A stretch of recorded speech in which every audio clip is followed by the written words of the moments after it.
6:30. And with that, we will open the Planning Commission meeting for the City of Lake Elmo, Monday, March 9th. The meeting's open. And our first item of business is to stand and say the Pledge of Allegiance.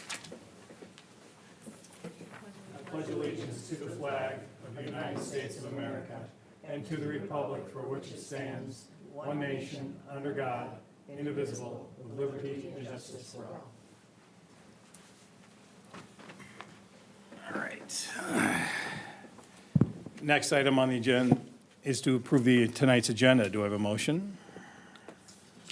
Motion to approve the agenda is written. Second? Second. In favor? Aye.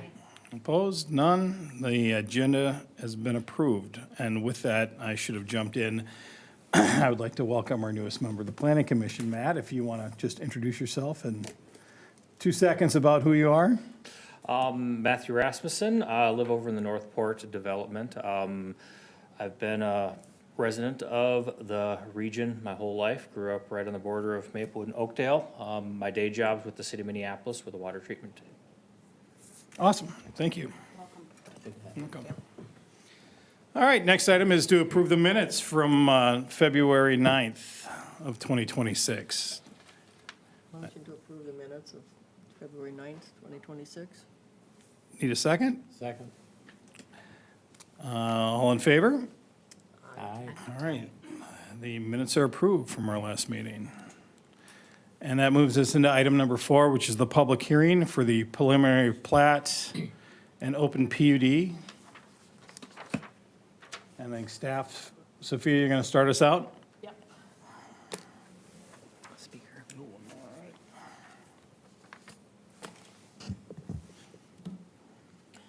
All right, thank you, Mr. Chair. So the applicant for tonight's applications is Twin Cities Land Development. The property owner is Landucci Homes. The property is comprised of 3 PIDs at just over 110 acres. It is currently zoned rural residential. The proposed zoning is open space PUD, which is an overlay district. The area is guided rural area development in the comprehensive plan. The applicant is proposing a 58-unit single-family detached development. The density of this is 0.53 units per acre. And the land use applications before you tonight are prelim plat and open space PUD. So the photo on the right shows the site context.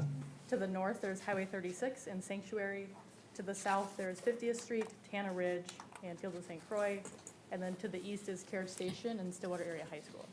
Sophia, could you adjust your mic a little bit? It's a little hard to hear you. Is it hard to hear me? Okay. And then just a note, the last OPPUD the city approved was in 2006. So it's been a while since we've seen this type of development.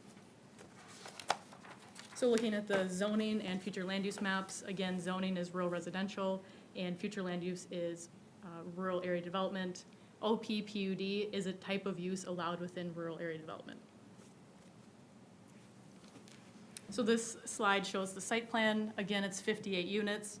There's 1 full street connection and 1 cul-de-sac. The community septic is shown in orange. There is a trail shown in yellow, and there is a connection to city water that would be with this development. So when reviewing a prelim plat, staff is looking at land use and zoning, bulk standards, tree preservation and landscaping, grading, stormwater and wetlands, public infrastructure, and parkland dedication. Looking specifically at OPPUDs, there are 3 minimum requirements that a site must meet.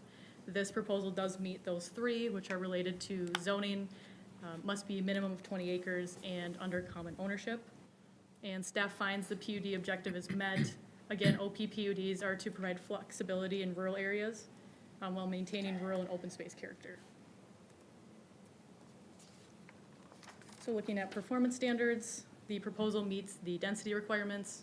It meets lot design and setbacks. It meets the street requirements. Preserved open space is to be met at 55% of the site.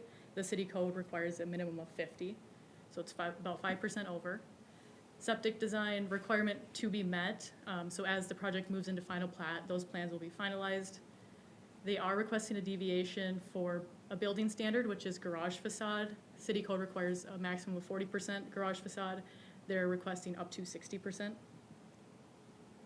Next is landscape standards. This requirement is proposed to be met. We'll get into the landscape architect memo in a few slides. Impervious surface, they are requesting a deviation to 40%, where typically 30% is required. This is on a per lot basis. And then trail and sidewalks, they are proposing a bituminous sidewalk instead of the traditional concrete sidewalk that runs along the road. So this is a very busy slide, but the focus is the two orange cells, which call out two of the deviations that we previously mentioned. Again, that's impervious surface, which is 40% per lot, and then garage facade, which is up to 60% of that front facade.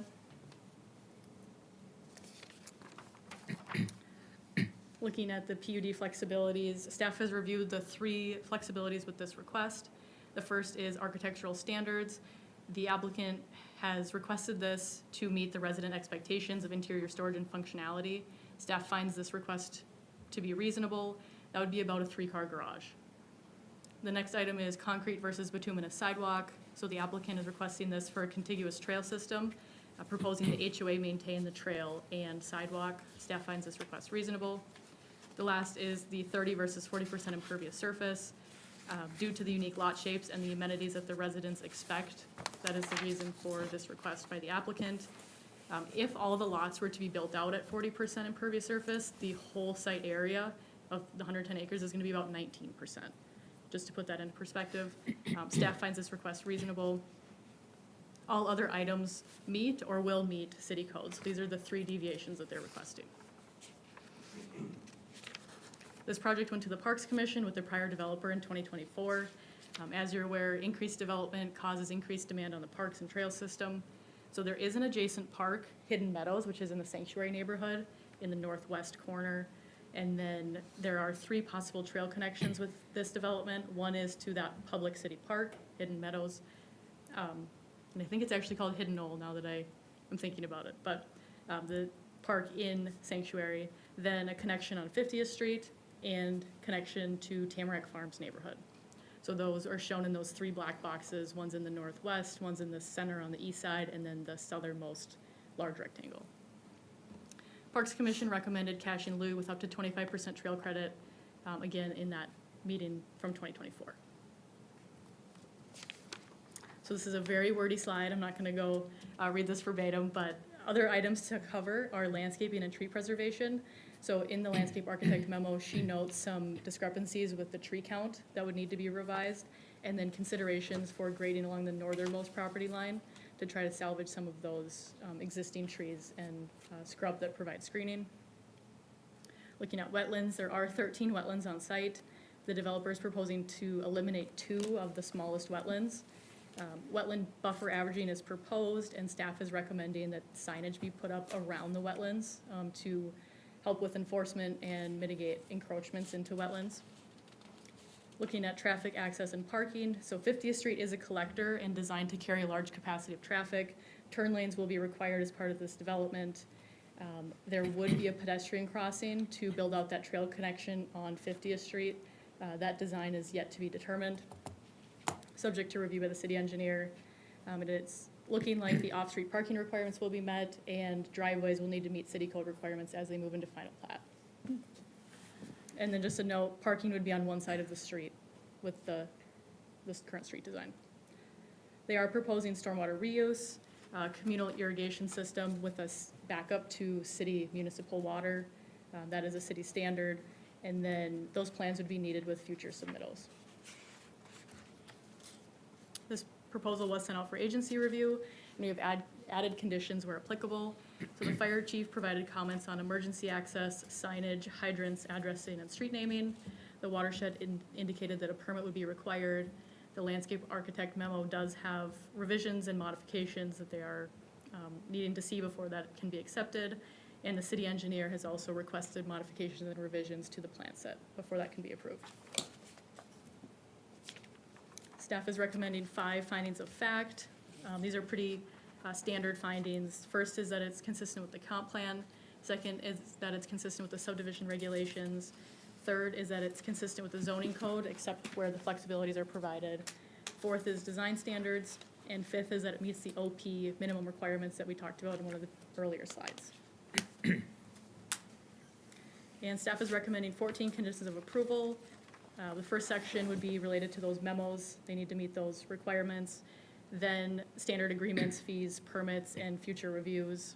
And then specific for this project would be that stormwater reuse agreement, community septic approvals and permits, and wetland buffer signage. So this was sent out for a public hearing to property owners within 500 feet, since that is our new standard, on February 23rd, and published in the paper on February 27th. We have received 2 written comments. The first one is from Mark within the carriage station neighborhood, and he provided comments regarding and requesting trees bordering the carriage station property line with some proposed species. The second comment is from Nate with the Tamarack Farms HOA, and the HOA provided comments in support of the open space design and added considerations for 50th Street entrance, traffic, vegetative screening, future trail connections, crosswalks, their development's private park area, and water and sewer connections. And with that, I can stand for any questions, and we do have the developer here with their septic designer, in case there's any questions for them. Sophia, can you talk about the 40/60, the 40%? The How was that measured in the garage city facade? standard? Yeah, Correct. So it's the linear frontage of the facade. That is a new item within the OPPUD code when it was amended last year. So that is that the garage should not exceed 40% of that front facade. The developer is proposing to go up to 60%, okay. more of a blanket request.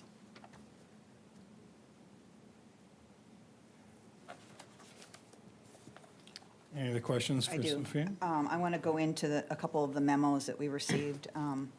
So it sounds like the design architect, the landscape architect has concern over grading and then some of the trees on the northern boundary.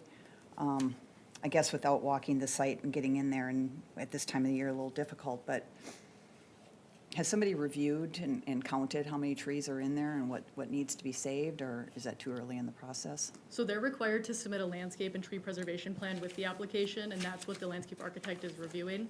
So there's some discrepancy with the count, they believe, so that would get worked out in future submittals. It seems like that's a concern then for Tamarack Farm Estates as well, the tree preservation. There is a tree preservation plan, and it's part of the overall proposal. I know I saw it. Correct. I I saw it believe today. It's in there. Tamarack Farms and Carriage Station are requesting new tree plantings for screening. The northernmost property line is really where that mature vegetation is. So we would still be pending what they came back with? Correct. to So this is a whatever change. preliminary plat. They still need to move into a final plat before it can be fully approved, and that's usually where all the final items are vetted out. And since we haven't done this for a few years, so explain it, would you, how does the easement work? The 55.6% open space, how is that going to be protected against any future development? I assume there's language that would protect that from, I don't know, 15 years, 20 years from now, somebody trying to Yeah. develop that. Correct. So in this case, most of it's wetlands, so it's really, would be really hard to develop, but it would be likely privately owned with a city easement over it to maintain that open space and regulate what can and cannot go there. So like trails would be allowed, but no development. I did walk some of the area yesterday, and it was a little muddy and hilly, of course. But there were some really high hills in that area, and I think that's something that the landscape person said they have to revise or modify, reconsider the scope of the grading, because that does cause erosion and so on, if it's not done properly. And the wooded area in the north property boundary, and really preserve a lot of the mature trees and vegetation, because I've noticed in the past that those have been sacrificed and they shouldn't have been before. So that was one thing, and there are a few others that kind of hit me. There are a lot of things that revision needs to be done from the engineering standpoint and so on. So there's a lot going on here. It's different, but Okay. If there are no more questions for Sophia, we're going to move on. Let's hear from, I've got one more question. Why wasn't an environmental review needed for this specific site, since there's so many wetlands and ponds on it? It didn't trigger the threshold for an EAW or an EIS because of the number of units. But it did get reviewed by the watershed and it was sent to the DNR for comments. The DNR did not provide comments. Okay, thank you. Could you talk a little bit about what would be normally required for sidewalks? I know they're trying to do something different, but, It'd be a 6-foot wide concrete sidewalk. They're proposing an 8-foot bituminous. it would still fall in the same location? Correct. So I had a question in that area too. It said the HOA would be responsible for maintaining that. What about snow removal? Because obviously the city has a policy, if it's not a concrete, you know, we don't require that. So Would the they also- HOA would maintain it, which Snow as well. includes snow removal. Okay. Correct. I just want to make sure snow is part of that. I think the other good point that was brought up, I travel that way quite often, and I do see that there are blind spots on 50th when you come over the crest there. So that is a legitimate concern for safety. So I hope that that's further evaluated as well. Yes. Okay. We're gonna have discussion still too, so. I've got one more quick thing, and this is something new that I didn't know about. But I always hate to see drinking water being used for irrigation. And it kept coming back to that, you know, they're gonna use the ponds apparently to reuse the water. But if their ponds go to a certain level, then they'll supplement it with drinking water. Correct. That is the city standard. New standard. North Star, and I think Wildflower also have that same setup. The other option would be to drill a well, which is not advised here. And when Landucci he had like 48 homes on the same parcel, because he did come in many years ago to have this looked at. And there were 48, and now there's 58. Still the same. It's gone through a few iterations. The last one I saw, it had more than 58, so they've brought it down. But it's possible they had less previously. All right. Thank you, Sophia. Does the developer want to present?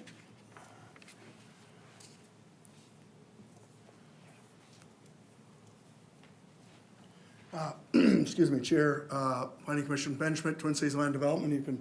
I filled out a card, you can throw it away, I don't remember all the little idiosyncrasies of every city, and I have to start by saying. You're good. It's We're been a easy. long time since I've been in Lake Elmo, I'm not used to all this space in here, just to be a little more tighter.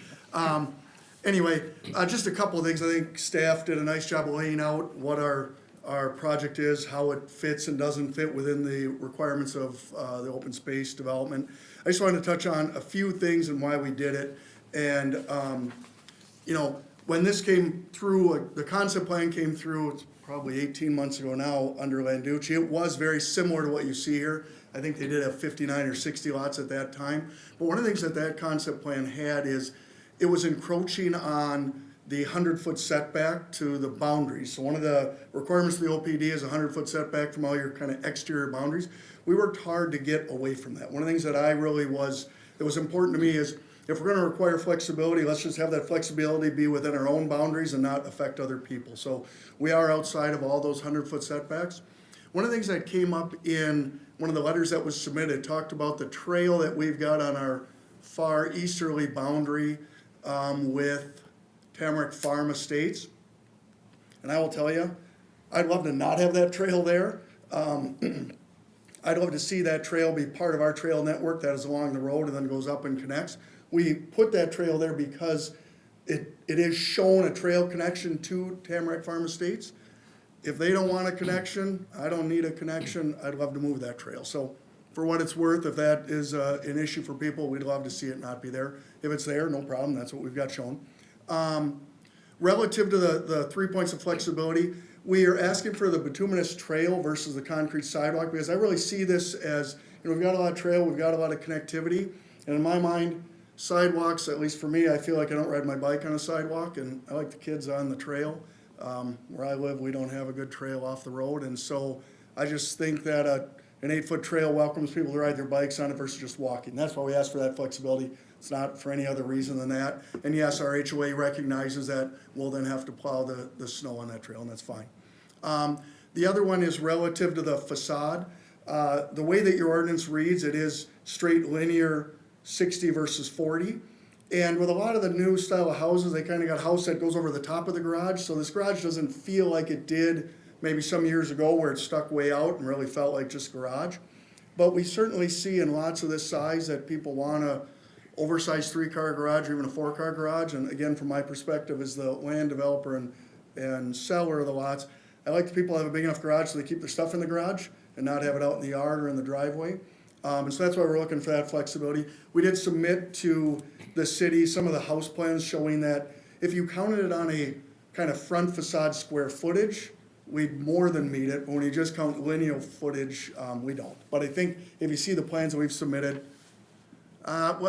we submitted something else that showed those specific garage counts as well. Okay, because the way I look at this, I don't think any of these are beyond more than 50%. No, we've got some where, again, if they go to a 4-car garage, that's when we run into the issue. And so we submitted something showing how that is.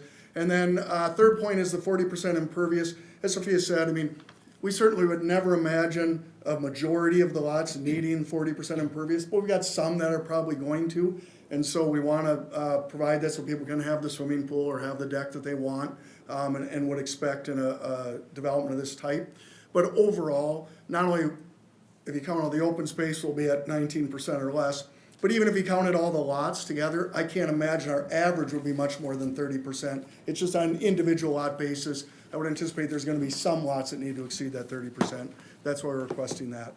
Other than that, we're excited. I mean, we think this fits well within the neighborhood. We think it fits well within, generally what Lake Elmo's looking for. I have to tell you, I learned something new. I can't believe this is the first one you've heard since 2006, so. We've heard them. They haven't made it, they haven't made it all the way through I'm council. hopeful it'll be the first one you've approved since 2006. Anyway, that was all I had to say with that. Happy to stand for any questions if you've got them. I understand your point on the asphalt. I just want to know, have you lived in a house with have you been on a property with an asphalt path in front of it that cuts through your yard and what it looks like in 5 years? Certainly, there's some pros and cons. And I will tell you, that's one we're not gonna die on that hill, right? I mean, Okay. if you guys say you want it to be concrete it'll be. Where would you rather see that trail than on that east boundary? Where were you speaking of? I would run it so, I'd love to have a pointer, but I don't, do I have a pointer? Oh, can I use this? I'm not technologically advanced here. So There you go. it's shown right here, so you can move it Perfect. around.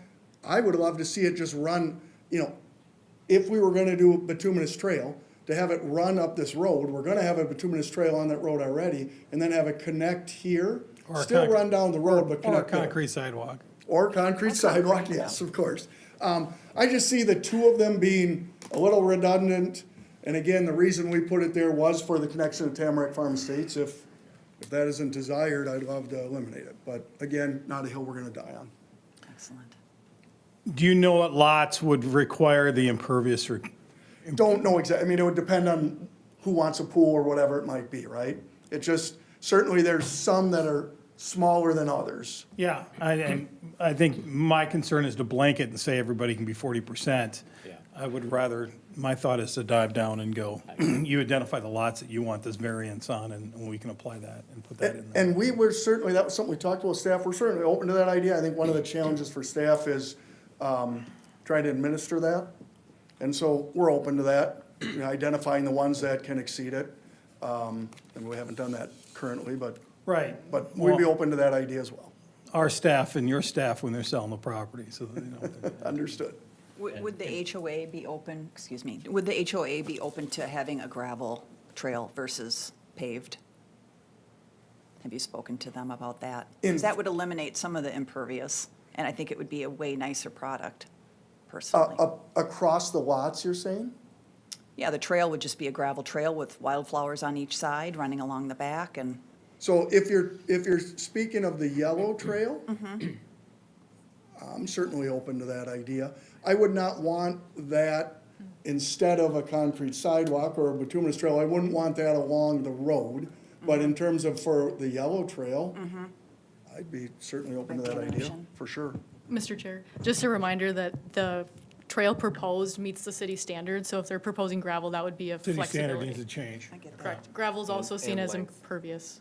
The center land line. It's seen as impervious? Impervious. It is impervious. And then just another note, if they are removing that segment from 50th Street and then connecting it where those two trails are very close to each other, another PUD flexibility may be needed since the city code requires a trail the same length as the center line of the road. So if they're removing a segment, Right.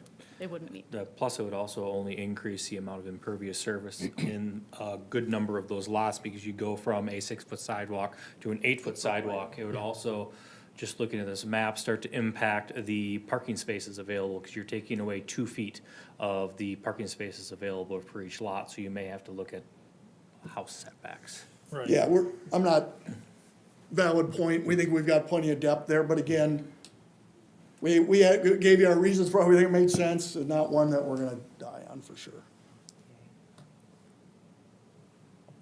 With that, I'll sit down. If you have more questions for me, I'm happy to answer them. Do Thank you you. have anything in the landscaping in regards to topsoil depth? Being that we are looking at using the storm ponds with a city backup and water resource, that shallow topsoil depth leads to much more aggressive irrigation. Yeah, and I, standing here, I don't know what we've got for, yeah, maybe you guys can help me. Hi, I'm Mitch Hansel, Larson Engineering, civil engineer on the project.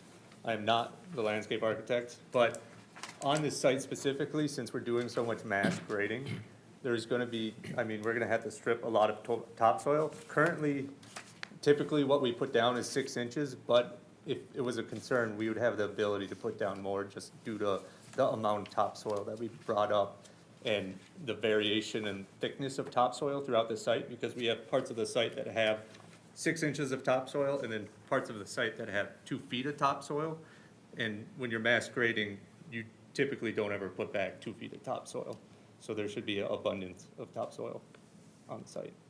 And then that would, obviously, we'd have specifications requiring the quality and like removal of rocks or unwanted items within the topsoil. And they also require pH testing on the topsoil for, grasses or even like planting media, so to make sure it grows properly.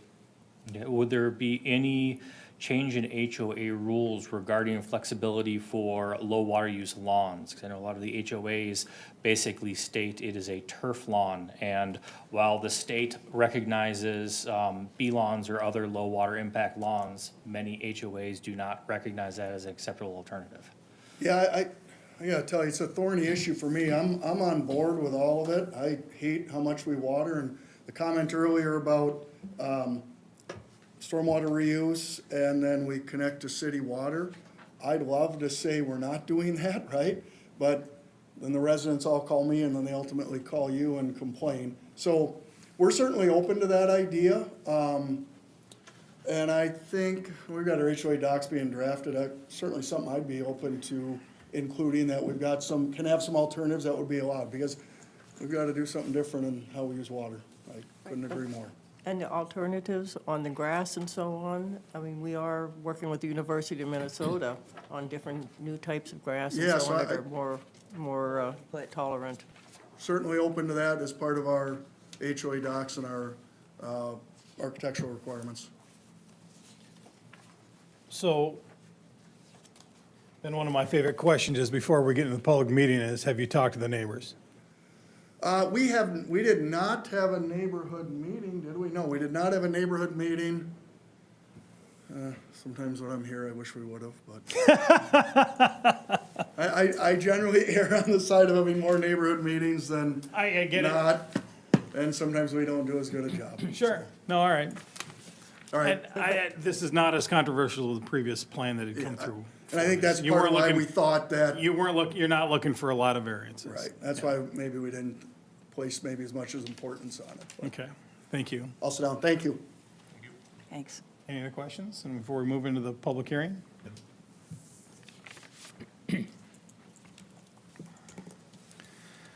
All right, with that, it's 7 o'clock, and we will open I need a motion to open the public hearing. Thank you. I'll make a motion to Thank you. open the public hearing. Second? Second that. All right, in favor? Aye. Done? Aye. And it's 7:01, we will open the public hearing.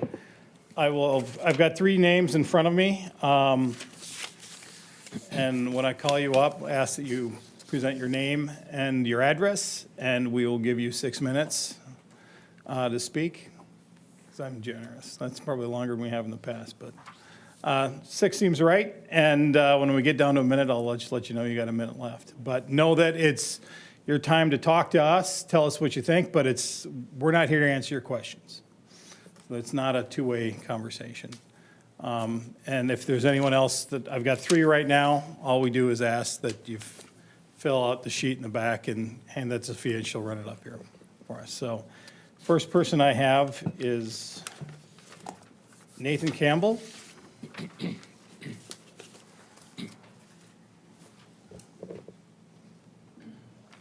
I am Nathan Campbell. My address is 5308 Linden Trail North. I'm in the Tamarack Farms Estate neighborhood. I'm the current HOA president. As far as the plan, we appreciate certainly, Sophia, the communication that you've had and answering our questions, so thank you for that. I think as far as that trail goes, if the sole purpose of that was the connection to our neighborhood and removing that is something that we would be open to or would appreciate. But I guess in general, conversation between the neighborhoods is something, we'd also welcome, if that's something you wanted to do, certainly. I solicited comments from our neighbors, and the main concern from our neighborhood is certainly safety on 50th. That crossing at the top of the hill, going from our neighborhood across to the Fields neighborhood on the south side of 50th is pretty unsafe. I think a lot of people have concerns with cars coming up and kids or people with dogs crossing. And then coming down the hill, it's pretty steep, there's slippery conditions. The proximity of the entrance to the neighborhood is potentially concerning as well, with cars entering and exiting and cars going east-west down that hill. So just something of note. I know that's in the comments. I don't have anything further, I guess, at this time. So, All right, thank you, Nathan. Thank you. Next, I have Neil Kruger. Hello, I'm Neil Krieger, 4452 Lake Elmo Avenue. This is a farm that I'm very familiar with. It was actually some of my relatives going back, the Getchell family. And I know it's been many proposals over the years for it. So one of my big concerns is the scenic beauty of it. Sue's walked it. I encourage you to walk it before it gets developed, because it's really a nice oak ridgy area with many wetlands. And it's very, very scenic right now. One of my main concerns is on the east side, there's a tamarack swamp. And as you know, we don't have a lot of tamaracks around here. And tamaracks are unique trees because they're very susceptible to change or disturbance. And so my main concern is that that tamarack swamp gets protected, and so it can continue for years to come. Thank you. Thanks, Neil. Thank you.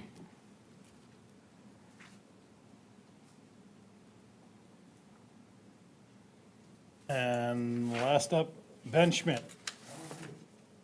Oh, well, you didn't need to, oh, you're welcome to come up and speak again. Some cities make you fill it out or you can't talk. All right.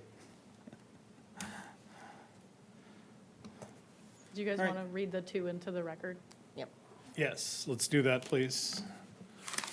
Anyone want to volunteer This to is a read? nice long one. Okay, you just want me to start at number 1? That'd be great. Let's go ahead and just read the whole thing out loud. Number 1, traffic safety and site access on 50th Street North. The primary concern among our residents is the proposed entrance on 50th Street North. The current placement of Granvia, how do you say that? Granvia? Grandview Preserve. Granvia Preserve's entrance near the base of the hill presents significant safety risks. Additionally, westbound traffic on 50th Street North has a blind zone at the hill's crest, and drivers may have insufficient reaction time to respond to vehicles entering or exiting the new development, particularly during winter months when the road conditions are slick. Mitigants such as moving the entrance farther to the west, limited sight distance signage, flash warning lights, or speed reduction zone near the intersection of Linden Trail and 50th could minimize the increased risk of collisions and improve pedestrian safety. Additionally, there is a real scenario where people will utilize the neighborhood to travel north and south on Manning through neighborhoods instead of going and using Lake Elmo Avenue to 36 to Manning or Manning to 36 to Manning. Our concern here would be speed and safety in the event of increased traffic. Privacy preservation. A portion of the bike path in Granvia Preserve is proposed to run along the west boundary of our development. We understand that there will be tree plantings on the west side of the bike path that will provide some visual separation from the lots adjacent to the bike path in our neighborhood homes along our west border. If possible, we'd request increased tree plantings along our west border for greater visual separation from the lots going in that area. Neighborhood connectivity. At this time, our neighborhood is not ready to commit to a bike path connection to the Granvia bike path as shown in the plans. We understand that the city would need to complete this connection. We'd request more time to discuss this possibility with the HOA and weigh the impacts of the connection.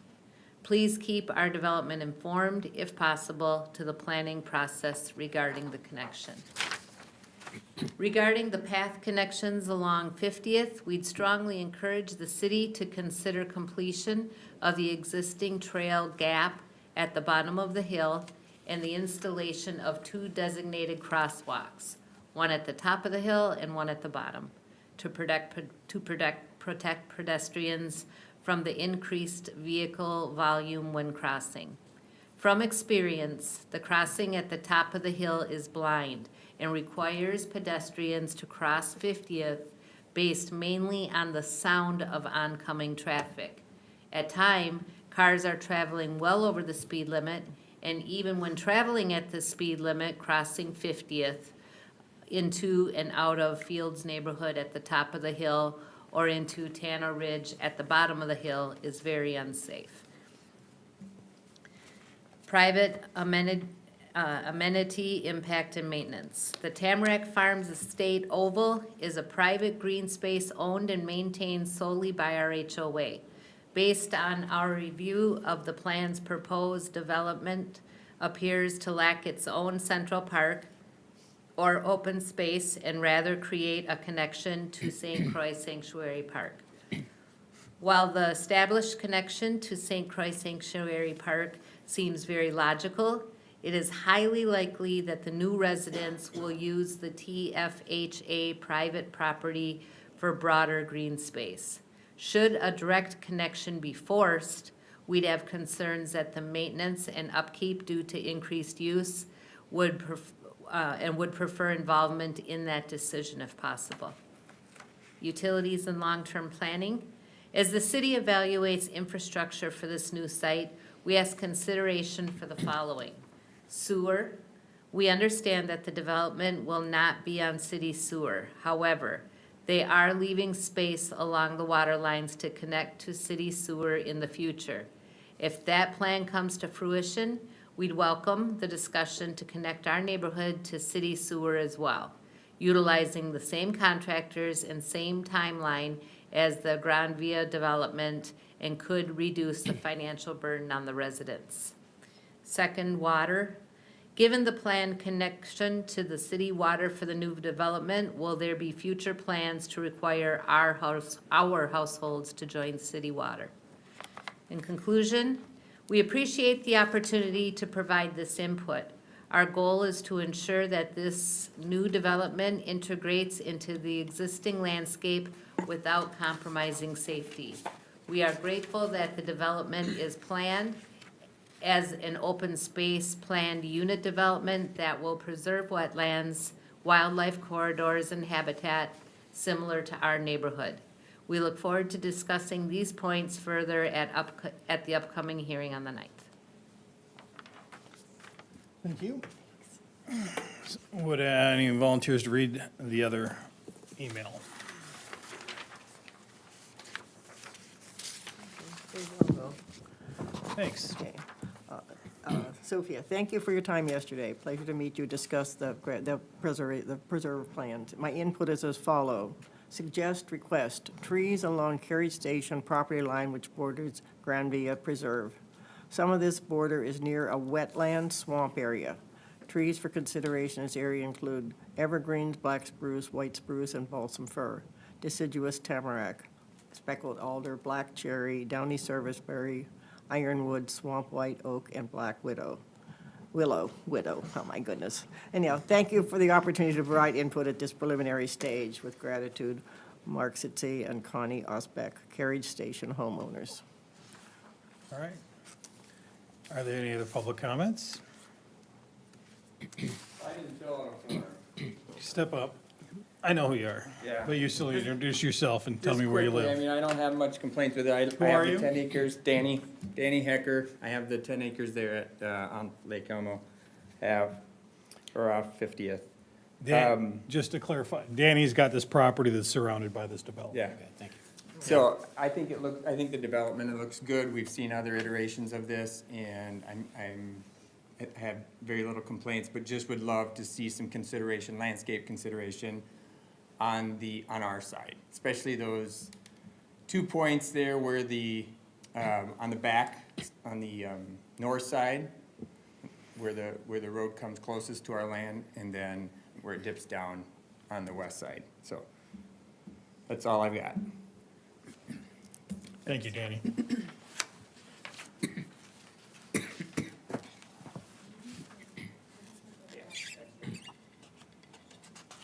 All right, if there are no other public comments, we will close. Motion. Oh, I need a motion to close the public hearing. I move we close the public hearing. Second that. In favor? Aye. Aye. All right, and with that, at 7:11, we will close the public hearing.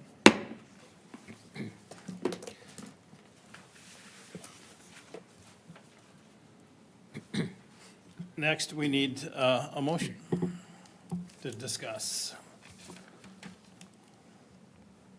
I'll make a motion to discuss Well, let's, that move to recommend, no, not approval. I just want to that's, discuss. we need to move to do that, and then we're going to have a discussion on it. Recommendation to council for conditional approval. Susie, can I have you speak up Oh. or into the mic? Thank you. Okay, just have our planning commission make a recommendation to the city council for a conditional approval. Is that what you're saying? Okay, I think we want, let's start with the recommendations on the table, and then we can discuss and adjust it from there.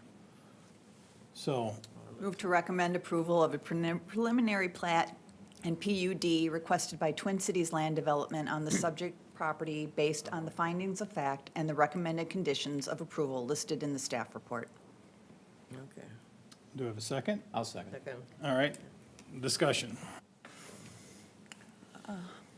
I'd like to hear more about the wetland of concern, because that seems like that keeps coming up with the Yeah. trees. Yep. Do you know whereabouts that is located on that west side of the property there? Looks like there's 2 wetlands that are delineated out. Correct. So my understanding is there's the Tamarack Bog around this general area, and I can let the developer speak to their specific review of those wetlands. Is it possible to pull up that sheet from their proposal, from their packet? I don't have the Packet's on packet all pulled right. up, correct.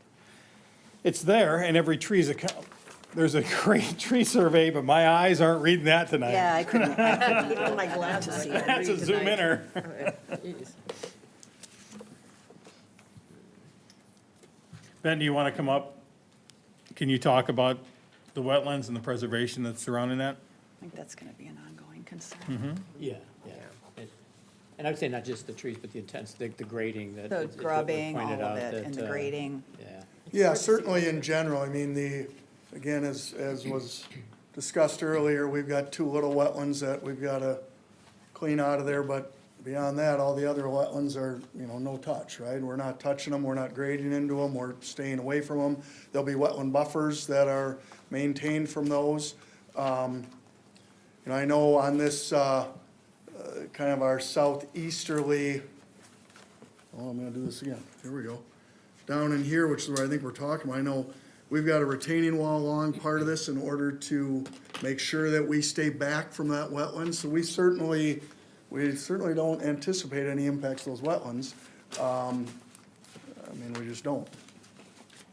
And if the landscape architect is requiring something as a condition, that'll need to be met. Is that correct? Okay. Yeah, and I guess the other thing that maybe add is, I know, so there was talk about the trees up along here. And again, this was one of those areas where we wanted to make sure that we maintain that 100-foot setback. Sure. Now, that doesn't mean we can't grade in that area, right? I think that's what the point of the city staff was, is, hey, we appreciate your staying out of it, let's figure out how we can make sure we're not grading there, and we're obviously open to that. You know what I mean? If we've got to make a couple tweaks up there to make sure that we're staying out of the trees to the best of our ability, we'll do that. I mean, I want to keep the trees as much as anybody. I think the neighbors definitely want the Definitely. trees to And stay. the tamarack swamp and the, specifically on your map, where is this area specifically? So I think what we're needs to be talking about is protected? down in here. Down that way. There's the Yeah. tree plan. That's that one, Yeah. okay. Some of it's in the 100-foot buffer, a little bit. But you're saying on lots 10, 1, let's see, is that 11 or 12 on the end there? There's going to be a retaining wall behind there? Yeah, there's a retaining wall, I can't tell you exactly where it is, but it's along here somewhere. That, again, was so that way we didn't have to grade any further. So we're certainly doing what we can to stay out of those wetlands, and including not having to grade too close to them. Yes. So I feel good about, I mean, obviously, devil's in the details with staff, but I feel good about what our plan is in order to preserve those areas. Are the houses and the lot sizes in this new development very similar to the sanctuary? Yeah, I mean,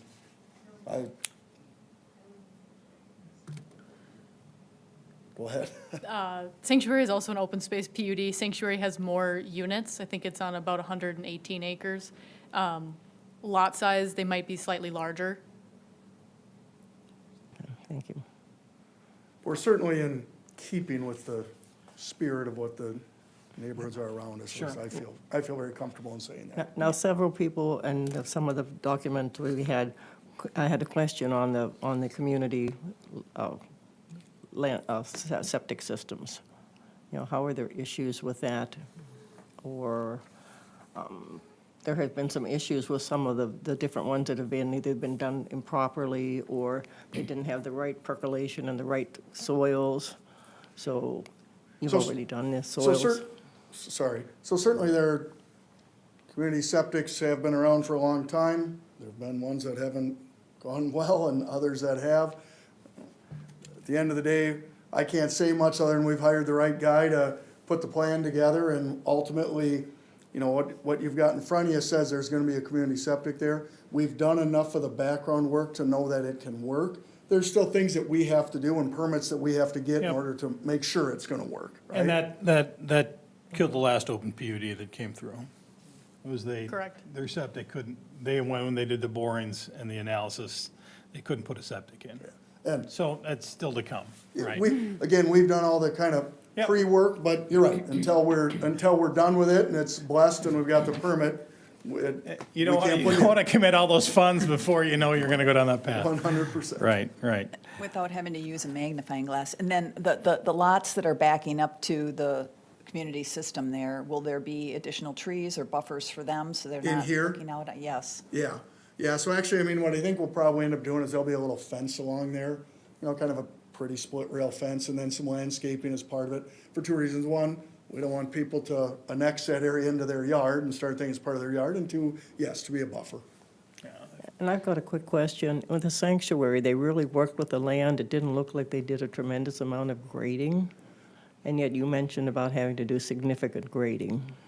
Yeah, I mean, we are definitely still working with the land, but there's real grading that has to be done. I mean, the fact of the matter is, this thing really rolls, and in order to make all the things work that we need to have work, we've just got to do some grading. So there's 55% of this that, plus or minus a little bit, that we're not going to touch, right? It's open space. We're not going to touch it outside of putting the trail and that kind of stuff. But in that other 45%, I mean, we do have to do some grading out here. Is it more than I'd love to? Yeah, maybe. I mean, we just got a couple touchdown points that we've got to make work, right? Yep. Between the different streets, and the fact is, we've got some neighbors that are already around us, and so we've got to kind of blend in with them, and so it is just maybe a little more grading than I'd love if I had a blank slate, but it is what it is.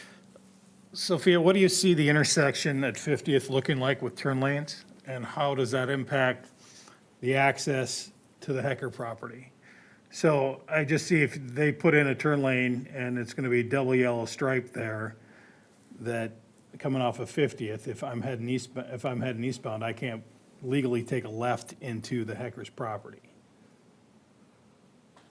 If they put in turn lanes. Does that make sense? I think so. I mean, if you put in a center turn lane to turn left, if you're going eastbound on 50th and you're gonna put a turn lane in to go into this development on 50th, I just envision a double yellow line to force people to go in that turn lane and then legally to get into the Hecker property. Maybe I'm just picking, but you can't then legally take a left into the Hecker property because you're caught in the configuration of this turn lane. That may be further down the road and well into the weeds, and the way you're looking at me, I think it is. Nathan, you can wave me off, it's okay. You can go for it. I'll just tell you what I was telling Sophia. So, Yeah. right now, there's no turn lanes included on 50th, or if they are, they're being required by the city engineer in their memo. Yep. The city will in the future have an opportunity, at some point, it will Yep. be working on 50th, and at that time could revisit access Okay. to both properties, but surely does take into consideration some of the turning movements like you've Right, asked about. all right. Because I think that is, I mean, it's a tough road, going up and down that hill. Yeah, and regarding the entrance and exit out of the development on 50th, it really doesn't, there isn't really another place to put it. It looks like the dotted line there is the setback for the wetland. So that's, That's it. I think it's a down the road thing, but I think that's the only place to put it, Yeah. though, so. my perspective is that I think the concrete is important in the sidewalk from dealing with an HOA and living in one and seeing the other side of the ownership and maintenance of that the sidewalk becomes, the concrete sidewalk is much more, it's a friendlier environment, and works really well, and it's longer lasting. And yeah, we don't have any issue with it. All right. I have to agree with that. Especially the 8 foot or whatever. Yeah, Right. It's, I think the asphalt is really stinky. I mean, if you're on it and you're walking your animals, they can't even walk on it because it's too hot. So I think a concrete would be a way better solution. I think visually with these high-end homes, it's a better solution as well. Just to clarify with the planning commission, it would be a 6-foot concrete sidewalk, 8-foot bituminous trail. Yep, look at that, Okay, and we've thank just, you. and Thank you we've for just clarifying. gained all that impervious back. Yeah. And does this mean, I don't remember now, if it's concrete, the city plows it, is that right? No, We've got we did one on the other side of town. They're still mad at me about, don't get me going, Ben, on cleared paths. they're still mad because they thought the city was gonna plow it. I'll sit down unless you got other questions for me. All right. Could you repeat your statement? Thank you. said about the sidewalk. The traditional sidewalk is a 6-foot concrete sidewalk, and then the trail would be an 8-foot bituminous trail. So the material changes and the width also changes. So if we wanted to do, if we recommended concrete for the trail as well, is I it don't 6 think foot? That's a change in city requirement. Correct, that would be a change in city standard and the Yeah. OP requirements, so it'd be a Right. flexibility. Okay. So it'd typically be a sidewalk along the street, Yeah. 6 foot wide, and then that yellow strip that moves throughout the property would be an 8-foot bituminous trail. Those are the city standards. And I don't know if we discussed it, but the trail into Tamarack Farms does not exist right now. Correct, The land is owned by the city, but the trail is not there. correct. And that trail connection is not on the city's CIP, so I don't anticipate that being Right. done anytime soon.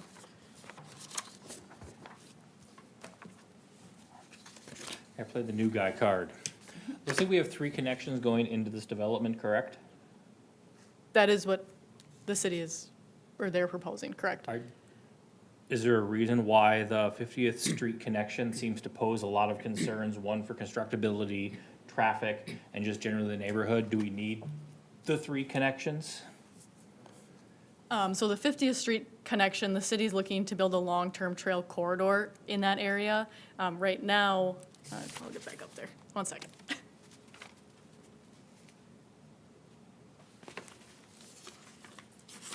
So there's a large wetland right here, which restricts the ability to build a trail along this north property line unless it were to be a boardwalk or some intensive feature. So there is an existing trail on the south side within the Tanner Ridge neighborhood. So to build out this connection, which is in the city's comp plan, there would be a trail crossing to get to the existing trail, to build out that corridor. Hidden Knoll Park, this connection would just be to allow connectivity to and utilize the public trail and park system.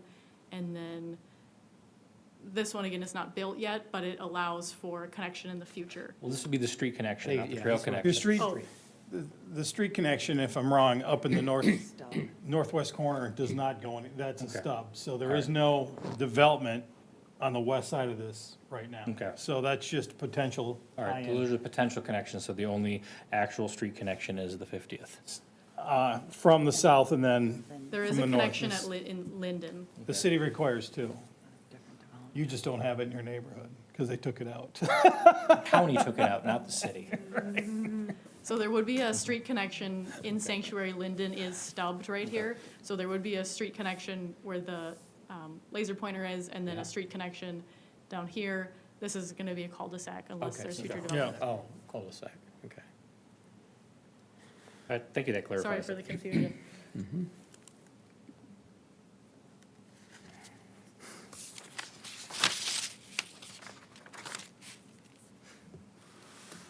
Can you throw the motion back up?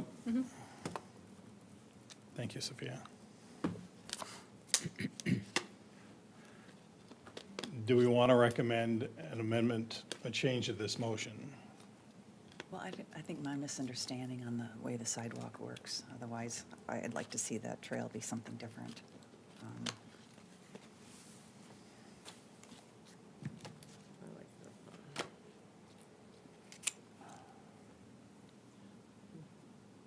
Okay, is the way the motion stands now, we can vote on it, and then if we reject it, we can present a different motion.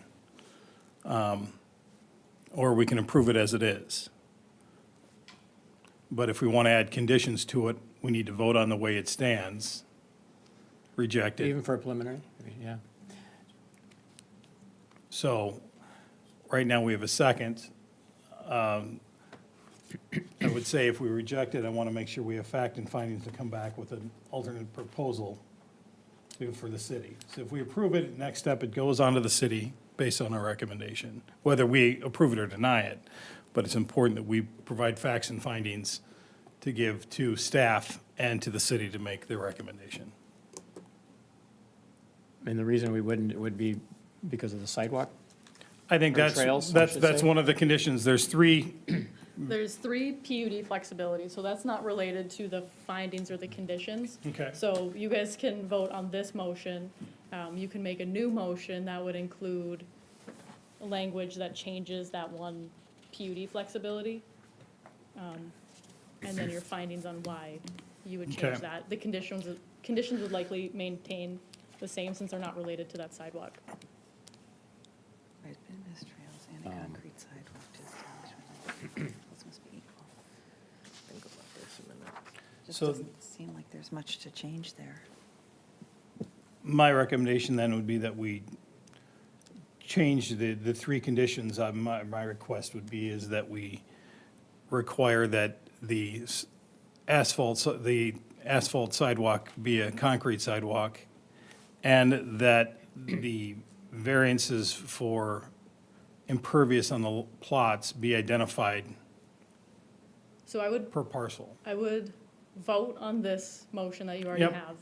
have. Assuming that fails, you would then make a new motion, and then you get Okay. a second, and you can discuss on if Yep, that's. right, I'm on board. Okay, so let's put the recommendation that's on the table to vote. Move to recommend approval of the preliminary plat and PUD requested by Twin Cities Land Development on the subject property based on the findings and fact and recommended conditions of approval listed in the staff report. Second. All in favor? Nay. Nay. The motion does not pass. And I would propose a motion to recommend approval of preliminary plat and PUD requested by Twin Cities Land Development on the subject property with the conditions of changing that the concrete sidewalks, these sidewalks remain concrete, and that impervious land variations over 30% be identified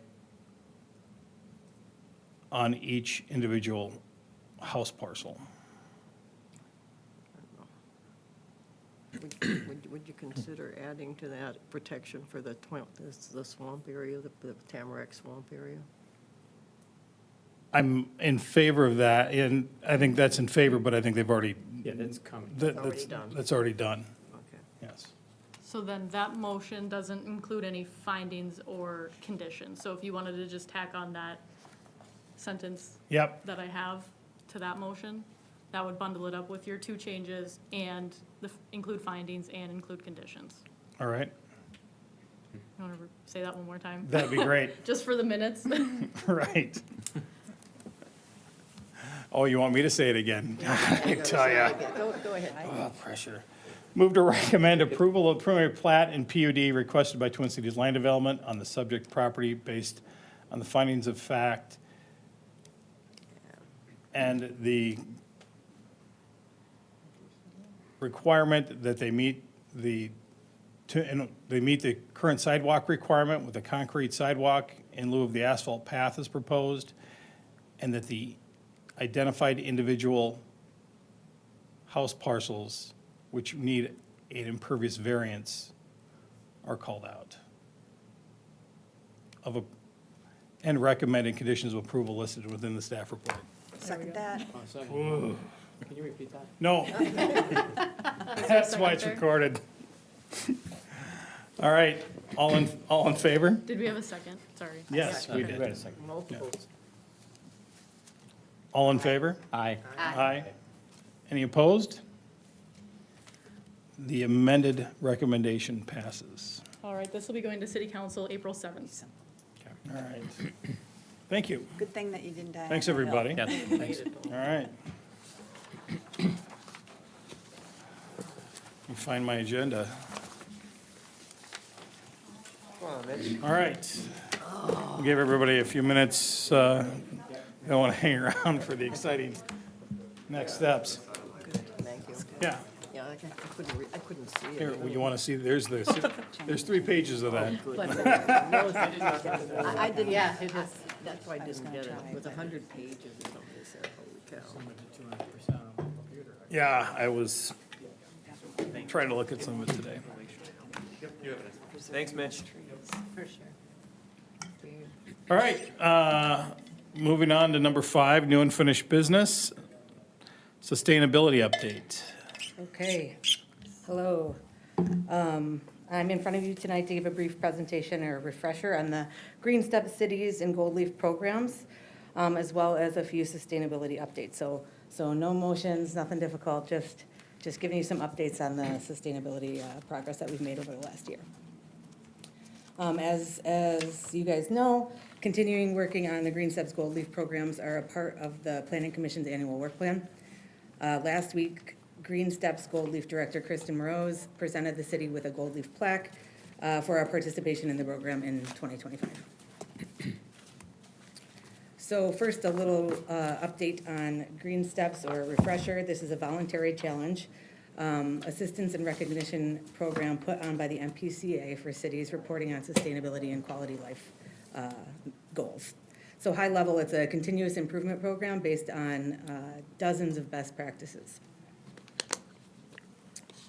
So 54% of Minnesota's population participates in these programs, or in Green Steps specifically, from cities that are large like St. Paul to smaller cities of 255 residents like Hewitt. The city of Lake Elmo joined the program in 2012, and we are currently at a step 5. We have completed at least 13 best practices out of 29 best practice actions. So this slide has the categories of the best practices listed. There are 181 possible actions that a city can report under the 29 actions.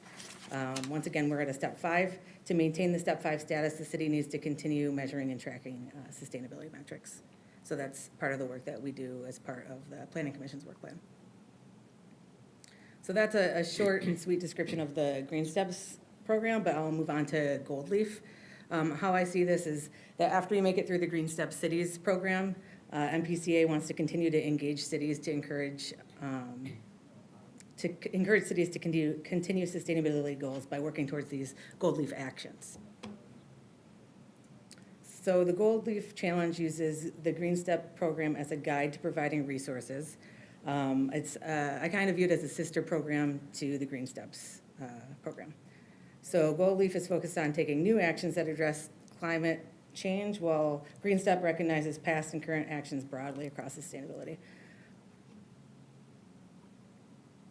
There are 44 Gold Leaf actions. So you have 29 best practices in Green Steps, you have 44 Gold Leaf actions in Gold Leafs across 4 categories. So as the Gold Leaf Director stated last week, this table is not necessarily meant to be a checklist. It's more of a menu of options that the city can use to help identify actions to prioritize. So the city received the award last week because we completed 2 action items in 2025. The first was the Tree Steward Community Step.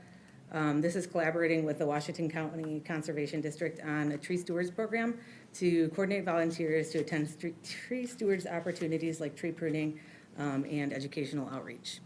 The next is creating our green team. So a little bit about the green team.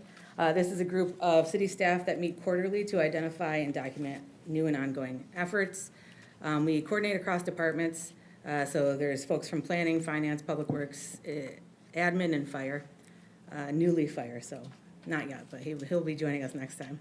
By organizing and tracking this work, once again, we can build a better picture of existing progress, and we can use that picture to help inform how we want to move towards future goals.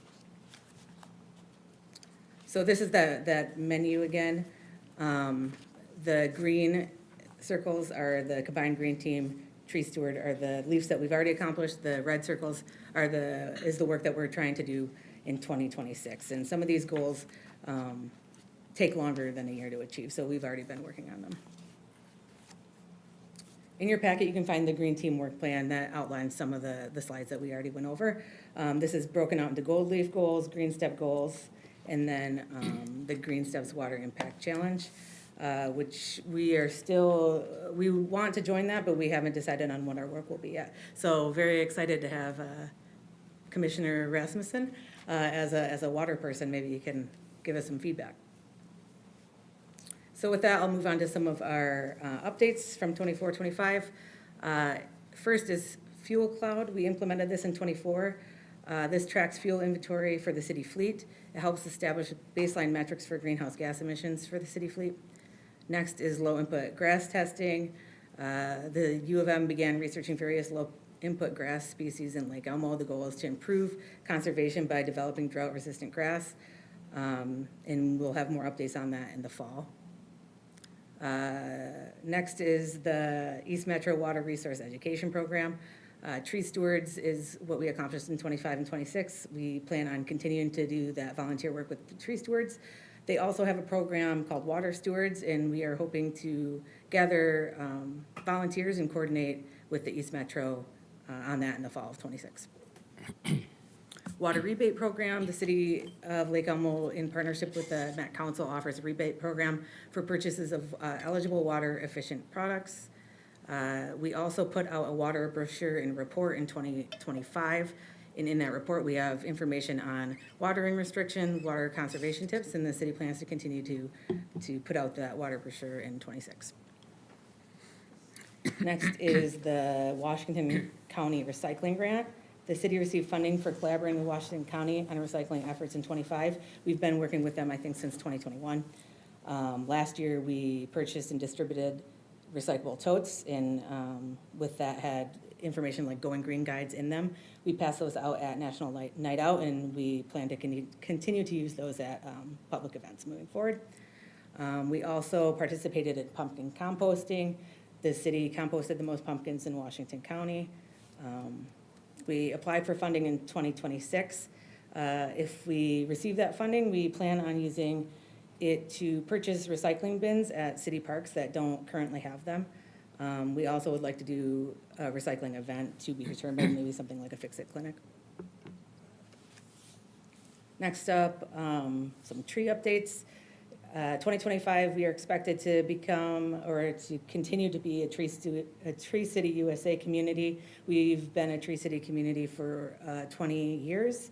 The city of Lake Elmo distributed 500 trees at Arbor Day giveaway last year, and we're planning on doing that again on 4/25. And we are also looking to become a Tree City Growth Award. That's because of some of the work that we're doing on the tree fund and the Boulevard Tree Program.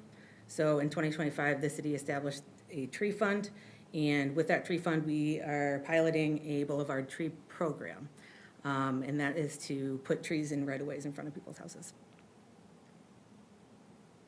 And finally, I just wanted to note that the city is updating the comprehensive plan within the next couple of years. With that, local governments are required to plan for climate change as part of their comp plan. The city of Lake Elmo will begin its work to meet the requirements of the Met Council in 26 and 27. So if you guys would like any more information on sustainability, please head to the webpage. We're doing our best to keep that updated. And then if you have any questions on projects, feel free to reach out to me directly, and I'll do my best to respond. Thanks. Well done. Thank you. I had a question for you. You have in here best practice actions. Are these 29 best practices, 181 possible actions? Are these some that we've already done for the city? Yep, so Okay. a lot of them are, and that was, I think, step 2 and step 3 of Green Steps. You can find them on the Green Steps website. But as Kristin, the director, was saying last week, sometimes we view it as a linear progress program because it's step 1 through step 5. But a lot of the work that we need to continue to do is to go back and look at those step 3 accomplishments and update them and make sure they're maintained. I'm looking at this, and I have a couple things on here. I was just curious, what, under transportation, what are living streets? Is that trees, or what's? I'm not sure of the We don't know. specifics of each one of them. Yeah, it's a pretty in-depth program, but you can shoot me those emails. I'll find the answers for you. Yeah, there was one on every one that I was kind of curious what it was about. They were interesting, so. Yeah, please be in touch. I like talking about this stuff, so. Okay, I will, thanks. And we had a Tree City program last Thursday at the Regional Park Reserve. There were about 8 of us there For the stewards? for the tree stewards, yeah. Nice, So we yeah. did that. And we should have more opportunities for you probably in April, Yeah. in May with Public Works and pruning, if you want to get out there with us, Oh, Susie. yeah, get a crew and go. Yeah. What boulevards are the trees going on? I'm just trying to, For the Tree Boulevard program? Yeah, We are currently analyzing we had 85 separate applicants apply for the Boulevard Tree Program, and I think over 200 trees. So right now, we're kind of sifting through to see which ones are eligible and which ones might not be eligible. And for anyone watching, we'll be reaching out in the next coming, probably the week or so, to let you know. But we don't have exact locations. They'll be scattered, but hopefully everyone that is eligible gets a tree. I'm glad to see that happen because we lost so many mature trees with all the road construction and so on. So it's good to see them coming back. awesome. Thank you. No problem, thanks. All right, next item is new communication updates. Yeah, thank you. So the public hearing notice zoning text amendment, which increased the mailing distances from 350 feet to 500, is now in effect, as you saw with our land use app tonight. That was approved February 17th. Also approved February 17th was the 2026 housekeeping amendments. So that was a planning commission work plan item, so that's been accomplished. And then the registered land survey, which is the old creamery building getting split off from the lumberyard, was passed also on 2/17. Upcoming meetings is March 23rd and April 13th. And then I did check with our communications coordinator about who is signed up for push notifications, since that's now an option. Sounds like there are 53 people signed up to receive planning commission agendas when they're available, and then 25 people are signed up for push notifications for public hearings. All right. So sad, it's so few people. We're trying to spread the word, so Yeah, you know, in as the, it comes up, it's still relatively new. Put banners up or The something. balance of how many emails you want in your inbox every day, that's the hard part Yeah. too. No, not so much emails, but I just received a letter from the city that was about maybe the storm sewer or something, or when those go out, could we include in there that these things are available and maybe direct them how they can find them? Yeah, so I wonder if that was a utility bill possibly, and so Wasn't we're a doing a water utility. brochure. Yeah, it wasn't a Um, water brochure either, I don't know what I received. not sure what I it should have was. brought it in. We're doing our best, putting it on the website and putting it in the Fresh and the Source and our publications that come out. But I'll talk to communications and see if there's any other avenues we can take. And just, I don't know if this is the right time to discuss it, but also the front page of the newsletter has changed where you can't just get to the agenda there anymore, and I think that was really helpful. For the Fresh weekly newsletter? It's not on that front page. It's not right at the top anymore. You can click on and see the calendar, but you can't click on the agenda. It should be an easy click through for people. I can talk to communications about that. Okay. All right, anything else, Sophia? Just that we have the training after this. Yes, So, we have training of that. Our next meeting is March 23rd Yes, and April 13th. yes. They look like they're going to happen. At least one of them. All right. I'll let you know as we get closer. All right. And with that, we are going to not close the meeting because we're not doing that till the end, but we are going to relocate to the training room or the community room. And there's no one here in the audience, but for those at home, that this portion will not be televised, but Correct. it is open to the public for our annual training. All right. Good. Thank you. I will have to check to see if the fire team is still in there. Kick them out. Kick the chief out. It's so hard sometimes. So, hey, Sophia.